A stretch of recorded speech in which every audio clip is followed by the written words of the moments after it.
You're not depressed, you're distracted. There's a lie you've been fed, not by the world, but by your own voice. You say you're tired, burned out, sad, done with everything. But let's cut through the noise. You're not depressed, you're distracted. And the most dangerous part, you've distracted yourself so well, you've forgotten who you are. You're not broken, you're buried beneath layers of scrolling, binge watching, endless notifications, and excuses masquerading as explanations. You've drowned your own fire in a sea of entertainment. You tell yourself you're unhappy. But when was the last time you sat with your mind in silence, without dopamine pulling the strings? You think sadness is the problem. No, numbness is. You've become numb to discipline, numb to purpose, numb to the hunger that once made you unstoppable. You've replaced pain with passive consumption, ambition with avoidance. You're not depressed, you're disconnected from yourself, from the mission, from the raw, unfiltered grind that shaped your ancestors and forged real leaders. Look around. The average man checks his phone before he checks on his goals. He scrolls through strangers' lives while ignoring the chaos in his own. He posts quotes about strength, but folds every time life pushes back. And still, he wonders why he feels empty. You know what it is? Distraction has become your drug. You overdose daily. Every swipe, every tap, every useless argument online. It steals a piece of your clarity. You don't feel strong because you've never sat in silence long enough to remember your power. You've traded presence for noise, intention for reaction, dreams for distractions. Your phone owns you more than your mind does. That rectangle in your hand is the leash, and every buzz is a tug. You don't wake up to conquer. You wake up to react, to a world that couldn't care less whether you rise or rot. You reach for validation before you reach for your vision. You open apps before you open your eyes to your reality. And slowly, without ever realizing it, you stop leading your life. You start following trends. You stop building and start watching. You stop thinking and start copying. You stop choosing your pain and let comfort choose your path. You scroll through success instead of creating it. You talk like you're chasing greatness, but live like you're allergic to effort. And it's killing you. Quietly, slowly, beautifully. Because distraction feels good. It numbs the ache of wasted potential just long enough to pretend it isn't there. They told you to wait till you feel like it. They told you motivation would magically appear. But let me ask you this. What if it never does? What if the truth is this? The strongest version of you will never feel ready, because discipline has never been about feelings. Discipline is what you choose when everything inside you begs you to quit. You think champions wake up inspired. No, they wake up committed. They don't wait for permission from their emotions. They command themselves. They treat their word like law. They decide, and then they act. Not because they feel like it, but because the mission demands it. And you've forgotten that kind of power lives in you. You scroll for dopamine while your potential waits for you in silence. Every time you skip the work, every time you say just 5 more minutes, you're reinforcing weakness, not just in your habits, in your identity. The man you become is crafted in those moments when no one is watching. And if you're losing those battles in private, don't expect to win anything in public. People want comfort because it's soft, warm, and easy. But it's also the slowest poison ever created. Comfort convinces lions they're house cats. It gives you just enough to feel safe, but never enough to feel alive. It tells you you're okay right here, but you're not okay. You're stuck. You've been stuck for months, years maybe, but you've built a life so padded with comfort, you don't even feel the cage anymore. Every time you choose rest when it's time to grind, every time you seek pleasure instead of progress, you're feeding the death of your own fire. You think your flame is out because of failure, but it's out because of comfort. It smothers drive. It sedates hunger. It replaces passion with passive existence. And here's the worst part. It feels good. It's addictive. It feels right, even when it's wrong. You want to change your life. Then stop making decisions based on moods. You're not tired. You're undisciplined. You're not broken. You're untrained. You don't need therapy. You need a mirror, a clock, and the decision to outwork who you were yesterday. The day you stop asking, "Do I feel like it?" and start saying, I said I'd do it, so I will. That's the day your life changes. But you've been hiding, behind comfort, behind softness, behind lies like I'm overwhelmed, I'm burnt out, I deserve a break. No, what you deserve is to meet the version of yourself that doesn't flinch when life gets hard. But you won't find him on your couch. You won't find him in your bed at 9 a.m. You won't find him scrolling in the dark, wondering where the fire went. You ever wonder why you're stuck in the same cycle, thinking you're making progress just because you're busy? Here's the truth. You're not busy. You're distracted. You're not tired. You're undisciplined. And the reason your life hasn't changed is because you're waiting to feel like it before you act. But discipline isn't a mood. It's a decision. And every single day you delay that decision, you build a weaker version of yourself. The strongest men don't wait for motivation. They don't scroll through quotes, looking for a spark. They are the spark. They know the world doesn't reward emotion. It rewards execution. Do you think a soldier in the middle of war waits until he's in the mood to defend what matters? No. He moves. He acts. He dominates. Because the mission doesn't care about feelings, and neither does life. You think your goals are waiting for you to feel good? They're not. They're waiting for you to show up. But you've built a habit of escaping through comfort.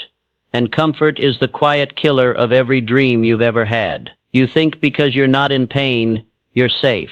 But that's the trap. Comfort numbs your hunger. It tells you that later is an option. It convinces you that one day will magically arrive. But one day doesn't exist.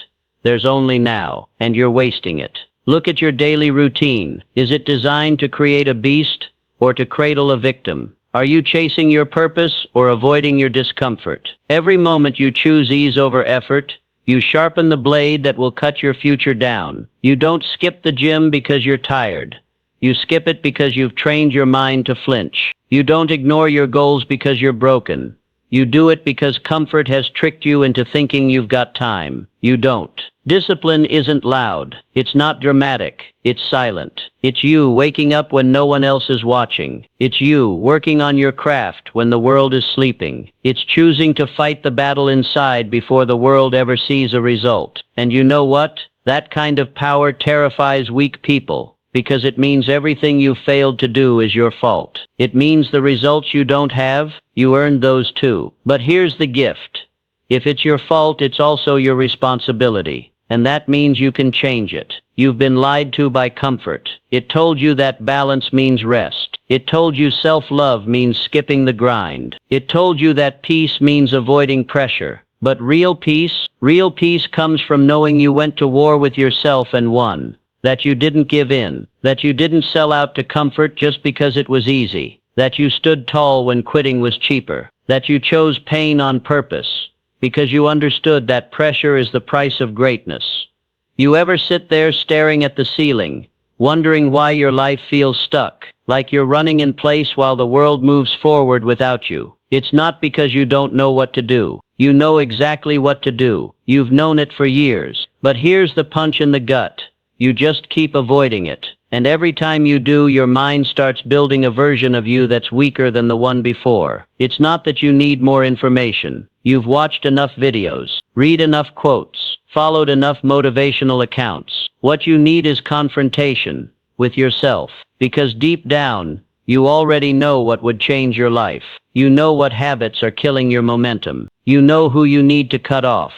What distractions need to die. What routines you should be following. But knowing isn't the problem. Avoiding is. You avoid the hard conversation. You avoid the morning alarm. You avoid the workout. You avoid the discipline. And then you lie to yourself and say you're overthinking. No, you're underacting. You've built a life of hesitation. And hesitation left untreated becomes regret. You tell yourself you're not ready. But that's just fear in disguise. And the more you wait, the more you rehearse weakness instead of building strength. You've spent years walking around with your weapons sheathed, waiting for a perfect moment that doesn't exist. The world isn't going to wait for you to get serious. Time isn't going to pause while you decide to stop hiding from the man you're supposed to become. And here's the truth: no one wants to say your mind is a battlefield, and you're losing by default. Not because you're weak, but because you're unarmed. You've let comfort, distraction, and emotion become the enemy's soldiers. Every time you choose dopamine over discipline, comfort over chaos, silence over action, the enemy wins, and the enemy is inside you. Most people lose this war without ever realizing they were in one. They think life is about staying happy, being liked, staying safe. But warriors don't chase safety. They train for war. And right now your battlefield is filled with landmines you planted yourself. Bad habits, toxic thoughts, cheap pleasure. And every step you take without awareness detonates another part of your future. Your mind is your greatest asset, or your deadliest trap. And the scariest part, it looks normal on the outside. You go to work, smile in public, scroll like everyone else. But inside, your mindset is bleeding out. You're not even fighting anymore. You're reacting. You've surrendered to chaos disguised as routine. You've built a life where the war is silent, but the damage is loud. You keep wondering why you can't focus, why you don't feel like yourself anymore, why your energy is drained and your mind is scattered. The answer is brutal, but it's simple. You don't control your environment. Your environment controls you. And if you don't wake up and take full ownership of what you surround yourself with, it's going to slowly erase the man you were supposed to become. Look around your room, your phone, your conversations. They're filled with noise, weakness, gossip, distractions, and useless opinions. And somehow, you think you can still build discipline and power while standing in the middle of that chaos. You can't plant seeds of greatness in soil poisoned by mediocrity. Your environment isn't just your room. It's everything you consume. The people you let speak into your life. The accounts you follow. The content you watch. The music you blast when you're angry. The notifications you allow. The apps you keep just in case. Every single one of these things is programming you, molding your thoughts, habits, beliefs, and your limits. You don't realize it yet, but your energy is leaking. Not because you're broken, but because your surroundings are silently draining you. You wake up, and before your feet hit the floor, your phone has already told you who to envy, who to hate, and what to fear. You walk out into the world already losing. Not because you're weak, but because you've been hijacked by your own environment. It's not about being motivated. It's about being protected. You need to start treating your environment like a battlefield. Everything that doesn't help you must be removed. If it doesn't sharpen you, it weakens you. If it doesn't discipline you, it distracts you. You cannot build an elite mind while living in a playground for dopamine addicts. If your friends laugh at discipline, cut them off. If your room is filled with clutter, clean it. If your screen time is 8 hours, fix it. You can't expect to think like a lion while living in a zoo. Lions don't scroll. Lions don't compare. Lions dominate. And they dominate because they guard their territory. And your territory is under attack every single day.